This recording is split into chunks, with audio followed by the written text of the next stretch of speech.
अंबेडकर जी ना होते तो क्या आज जैसा भारत है वैसा भारत रहता? आप सोच के चलिए, कबीर दास ना होते, ज्योतिबा फुले ना होते, अंबेडकर जी ना होते, बुद्ध जी ना होते, तो क्या आज जैसा भारत है वैसा भारत होता? भारत तो सदियों से भारत है, लेकिन भारत परिवर्तित हो रहा है ना, तो क्या आज जैसा भारत है वैसा भारत होता? शायद आज जैसा भारत है वैसा भारत होने को 100-200 साल और लग जाते, तब वैसा भारत हो पाता।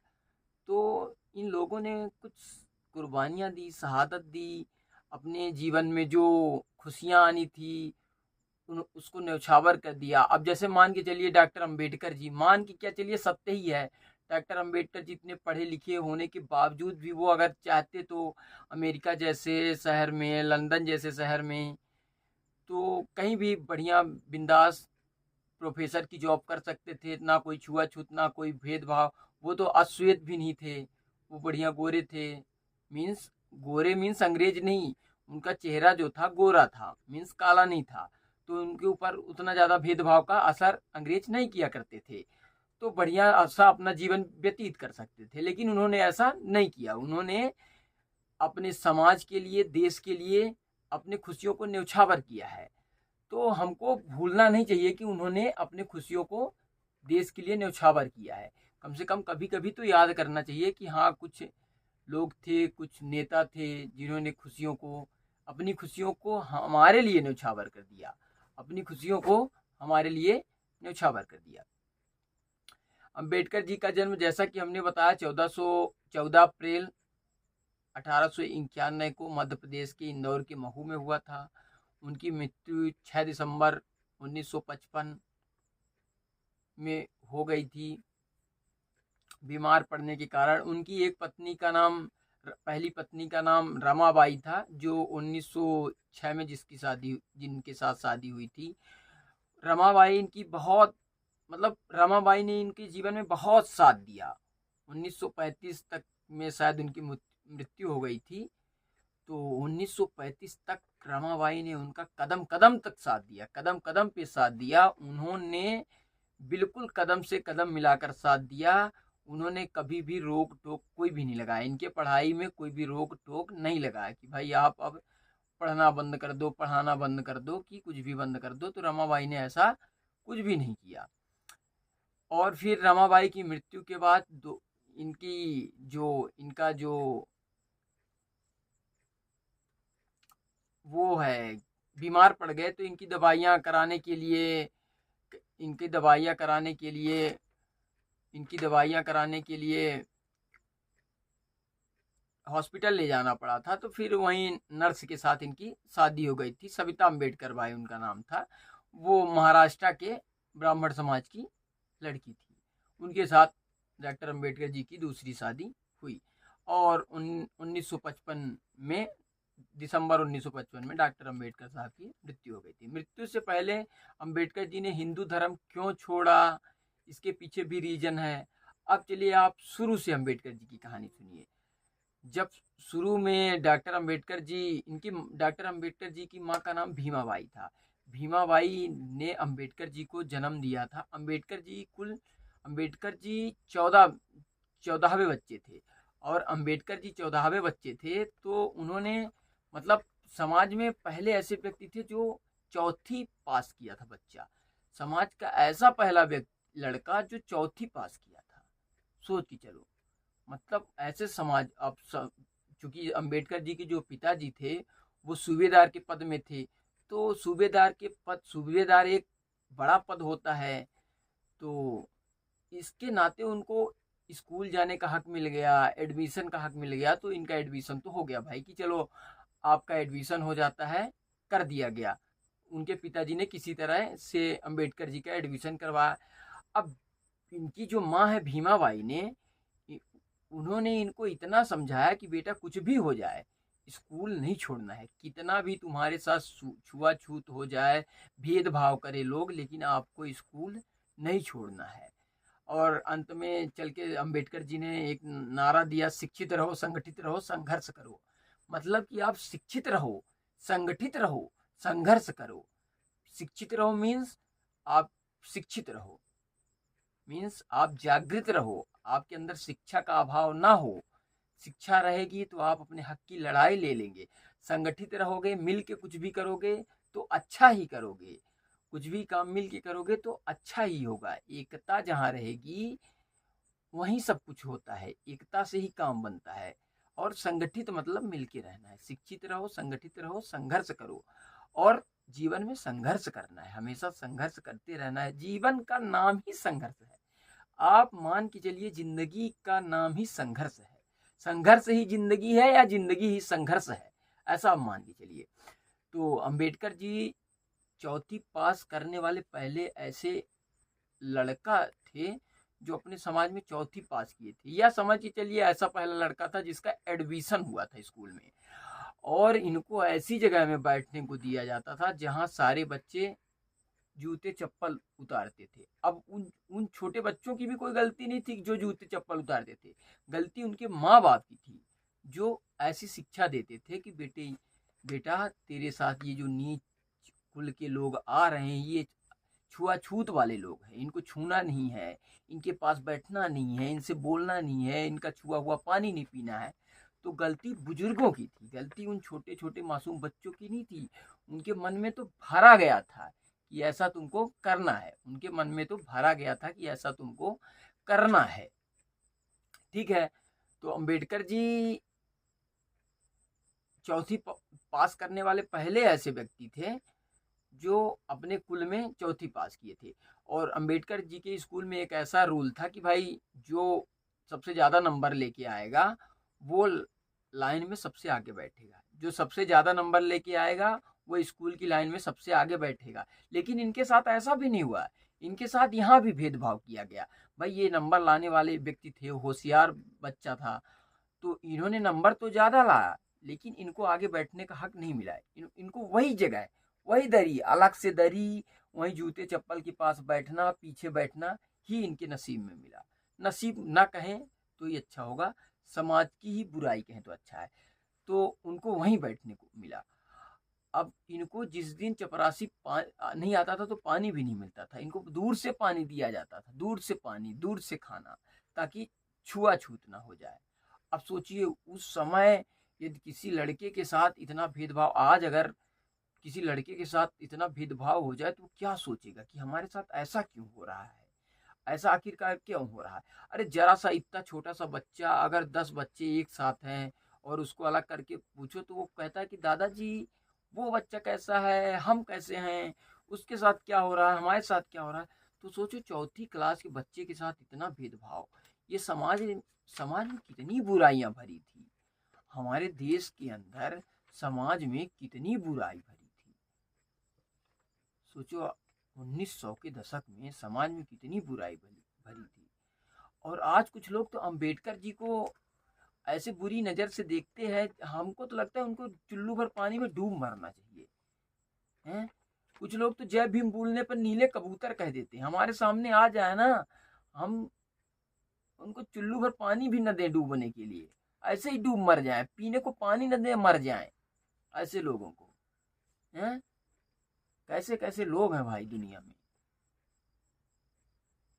अंबेडकर जी को गाली दे देते हैं लोग। पहले उनके बारे में पढ़ो, जानो, समझो, उनके व्यक्तित्व को देखो। उनको लोग दलितों का लीडर बताते हैं। अरे हिंदू कोड बिल सबसे पहले अंबेडकर जी ने लाया था। सबसे पहले अंबेडकर जी इस पर चर्चा करने वाले थे। जो हिंदू महिलाओं की सुरक्षा की जो बात है, जो अधिकार की बात है, सबसे पहले अंबेडकर जी ने बात करी थी। हैं? कानून मंत्री पद से इस्तीफा दे दिया गया था, बात नहीं मानी थी तो अंबेडकर जी ने कानून मंत्री पद से इस्तीफा दे दिया था। पहले कानून मंत्री थे अंबेडकर जी, उन्होंने कानून मंत्री पद से इस्तीफा दे दिया था। यहाँ तो आपको पोस्टमैन की नौकरी मिल जाएगी तो आप चपक जाएंगे, सालों साल हिलेंगे नहीं पोस्टमैन की कुर्सी से, बैठे रहेंगे। आधार कार्ड तक पहुंचाना नहीं जाता पोस्टमैन, आज चपक के बैठा रहता है, कुर्सी पकड़ लेता है। कानून मंत्री का पद छोड़ेगा कोई आज की डेट पे। तो सोचो उस समय उन्होंने कानून मंत्री पद का परित्याग कर दिया था। हैं? अंबेडकर जी को मजाक समझ लेते हैं लोग, गांधी जी को मजाक समझ लेते हैं लोग, सुभाष चंद्र बोस को मजाक समझ लेते हैं, उनकी कुर्बानी को लोग मजाक समझ लेते हैं। चलो आगे बढ़ते हैं। खैर दुनिया में कई टाइप के लोग होते हैं। अब पहले लोग देश के लिए वोट देते थे, अब पार्टी के लिए वोट देते हैं। पार्टी के लिए वोट ऐसे देते हैं, पार्टी के लिए वोट देने का मीन्स कि अगर पार्टी में कोई बुराई हो रही है तो भी ये पार्टी जिंदाबाद। पार्टी में बुराई है, अगर हम पार्टी के हैं तो पार्टी जिंदाबाद, बुराई है तो भी पार्टी जिंदाबाद। हालांकि पॉलिटिक्स में नहीं जाना है। तो हम कहाँ थे, चौथी क्लास में जब ये थे तब की कहानी थी। ये धीरे धीरे 10th क्लास में पहुँचे। तो जब ये 10th क्लास में पहुँचे तो इनको 10th क्लास में भी अच्छा नंबर आया। फिर ये लंदन स्कूल ऑफ इकोनॉमिक्स में इन्होंने पीएचडी करी, बाहर जाके इन्होंने पढ़ाई की। 3 पीएचडी इन्होंने की, एमए के साथ साथ 3 पीएचडी की। एमए के साथ साथ 3 पीएचडी करने वाले, एमए के साथ साथ 3 पीएचडी करने वाले, इनको तो हम अब्राहम लिंकन कह सकते हैं। अमेरिका के अब्राहम लिंकन से इनकी तुलना कर सकते हैं। अम्बेडकर जी की तुलना हम किससे कर सकते हैं, अमेरिका के अब्राहम लिंकन से करनी चाहिए। इतने महान व्यक्ति थे। अम्बेडकर जी ड्राफ्टिंग कमेटी के अध्यक्ष थे। 7 व्यक्ति थे टोटल ड्राफ्टिंग कमेटी में, हैं, प्रारूप समिति में, प्रारूप समिति के अध्यक्ष थे। 7 व्यक्ति थे, कोई किधर कोई किधर कोई किधर। अब कुछ लोग बोलते हैं कि अम्बेडकर जी ने संविधान में योगदान ही क्या है अम्बेडकर जी का। अरे भैया, हम बोल रहे हैं कि राम लिखो, यहाँ पे राम जी लिखो, तुमको आता जाता कुछ नहीं। मैंने बोल दिया राम जी लिखो, तुमको आता है सिर्फ राम जी लिखना, तो तुमने राम जी लिख दिया। वर्ड तो मेरा है ना, वर्ड तो मैंने दिया है ना, शब्द तो मैंने दिया है ना, सेंटेंस तो मैंने दिया है ना, तुम तो सिर्फ लिख रहे हो ना। तो क्या क्रेडिट सारा तुम ही उठा के लेके चले जाओगे? ज्ञान तो मेरे माइंड से जा रहा है ना। तो अंबेडकर जी से ज्यादा पढ़ा लिखा उस संविधान सभा में कोई नहीं था। दिमाग दे रहे थे सबको, दिमाग दे रहे थे, लिखने वाला कोई दूसरा था और दिमाग इनकी थी। लिखने वाला कोई दूसरा था और दिमाग अम्बेडकर जी की चलती थी। लिखने वाला कोई दूसरा और दिमाग अम्बेडकर जी की चलती थी। अम्बेडकर जी बोलते थे ये लिखना है। ऐसा नहीं है कि अम्बेडकर जी लेके कलम ऐसे ऐसे लिख रहे थे, ठीक है ना। तो कुछ लोग बोलते हैं कि अम्बेडकर जी ने लिखा ही कहाँ है, योगदान ही क्या है अम्बेडकर जी का। तो ये गलत बातें भाई। जिनके भी मन में ऐसी गलत धारणा है, कृपया वो अपने मन से गलत धारणा को निकाल दें। फिर अम्बेडकर जी अमेरिका रहे। इसके बाद बीच में उन्होंने वो सब अमेरिका से जब वो लौटे और बीच में लंदन में रहे तो वहाँ छुआछूत नहीं था। इसके बाद जब वो वहाँ से लौटे तो जब अमेरिका वगैरह से लौटे तो इन्होंने बम्बई में आए। तो बड़ौदा में इनकी जॉब लगी असिस्टेंट प्रोफेसर में।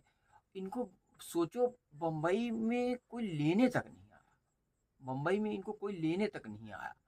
अम्बेडकर जी को बम्बई में कोई लेने तक नहीं आया। तो ये सोचे कि हिंदू धर्मशाला में चले जाएं। तो इन्होंने सोचा कि हिंदू धर्मशाला में जाएंगे तो छुआछूत होगी, भाई हमारे साथ भेदभाव होगा। हालांकि इनको उतना नॉलेज उस समय नहीं था कि भाई आदत इनकी पड़ गई थी कि वहाँ विदेश में रह चुके थे, शिक्षा दीक्षा लिए, तो वहाँ छुआछूत का उतना ज़्यादा वो नहीं था। वहाँ सिर्फ अश्वेत खा था कि भाई, तो ये ज़्यादा काले वगैरह नहीं थे, गोरे किस्म के आदमी थे, तो इनके साथ उतना भेदभाव हुआ नहीं था। लेकिन भारत में छुआछूत चल रही थी। वैसी ही छुआछूत जैसे इन्होंने पढ़ाई करके गए थे, वैसी ही छुआछूत यहाँ चल रही थी। तो इन्होंने सोचा, लौट के आए तो इन्होंने सोचा कि एक पारसी जो धर्मशाला है वहाँ उन्होंने चले गए, पारसी धर्मशाला चले गए कि भाई किराए पर ले लेते हैं और वहाँ चले जाते हैं। तो वो ऐसे ही पड़ा था तो वहाँ के जो कर्मचारी थे उन्होंने दे दिया। हालांकि उन्होंने कहा कि भाई तुम छुआछूत वाले आदमी हो, तुम दलित परिवार से आते हो, तो तुमको हम नहीं दे सकते। पर वो धर्मशाला कई महीनों से खाली पड़ा था तो उसने सोचा चलो कुछ ही पैसे आ जाएंगे तो हम अम्बेडकर जी को दे देते हैं। तो हालांकि उसने कंडीशन रखी कि आपको पारसी, आपके नाम के आगे पारसी जोड़ना होगा। तो अम्बेडकर जी ने कुछ भी नाम लिख के आगे पारसी जोड़ दिया, ऐसे करके ले लिया। ऐसे 11-12 दिन बाद कुछ पारसी समाज के 10 से 15 लड़के आए, डंडे मस्तौंडे लेके बढ़िया, और अम्बेडकर जी के साथ विरोध करने लगे। मारपीट की पैदा हो गई। जैसी स्थिति पैदा हो गई कि भाई तुम दलित समाज के हो, हमारा धर्मशाला मतलब तुम अपवित्र कर दिए, उन्होंने ऐसा कुछ कहा। तो फिर अंबेडकर जी को वहाँ भी वो जगह छोड़नी पड़ी। फिर अंबेडकर जी के दो दोस्त पढ़ के आए थे, एक हिंदू आया था, एक ईसाई दोस्त आया था। हिंदू दोस्त से बात किए तो उसने भी मना कर दिया कि भाई मेरे घर वाले नाराज हो जाएंगे। ईसाई दोस्त से बात किया तो उसने भी, ईसाई दोस्त से बात की अंबेडकर जी, तो उसने भी मना कर दिया कि भाई मेरे घर वाले भी नाराज हो जाएंगे। तो उसी समय डॉक्टर अंबेडकर जी ने अपनी आत्मकथा में लिखा कि जो हिंदू का विरोधी है वो ईसाई का भी विरोधी है, और जो हिंदू का विरोधी है वो पारसी का भी विरोधी है। उन्होंने ऐसा, जो हिंदू को नहीं छू सकता वो पारसी को नहीं छू सकता, जो हिंदू को नहीं छू सकता वो ईसाई को भी नहीं छू सकता। और ऐसी ही एक कहानी उनके साथ हो गई थी, कहीं ट्रेन यात्रा में जा रहे थे तो मुसलमानों के साथ हो गई थी। तो उन्होंने वहां भी यही बात लिख दिए थे, मुसलमानों के संदर्भ में भी यही बात लिखे थे उस समय अंबेडकर जी ने। तो ठीक है, अंबेडकर जी के बारे में जो ज़्यादा से ज़्यादा मैंने, जो जहाँ तक समझ में आया मेरे को, मैंने बताया। वीडियो लंबी हो जाएगी, इसके चलते मैं और ज़्यादा गहरी बातें नहीं कर रहा हूँ। हालांकि अभी अंबेडकर जी का बौद्ध धर्म से जोड़ना बाकी है कि अंबेडकर जी बौद्ध धर्म से कैसे जुड़े, बौद्ध धर्म में कैसे गए, और बौद्ध गौतम बुद्ध का जन्म 563 ईसा पूर्व हुआ। उनके पुत्र का नाम राहुल था, और उनके पिता शुद्धोधन थे, और उनकी माता महामाया थी, और पत्नी यशोधरा। फिर वो रात को घर छोड़ के चले गए, और उनका जो सारथी था उसका नाम चन्ना था। ये फिर वीडियो लंबी हो जाएगी प्रोसेस। फिर अब हम गौतम बुद्ध जी के बारे में बताने लगेंगे, फिर बौद्ध धर्म आ जाएगा, फिर बौद्ध धर्म से डॉक्टर अंबेडकर जी को कनेक्ट करना पड़ेगा, तो वीडियो लंबी हो जाएगी। तो हम नेक्स्ट वीडियो में गौतम बुद्ध जी के ऊपर वीडियो बना देंगे, फिर अंबेडकर जी को वहाँ से लिंक कर देंगे। तो आपको वीडियो देखने के लिए धन्यवाद। अगर हमारी बातें से आप सहमत हो तो वीडियो को लाइक करें, शेयर करें। धन्यवाद।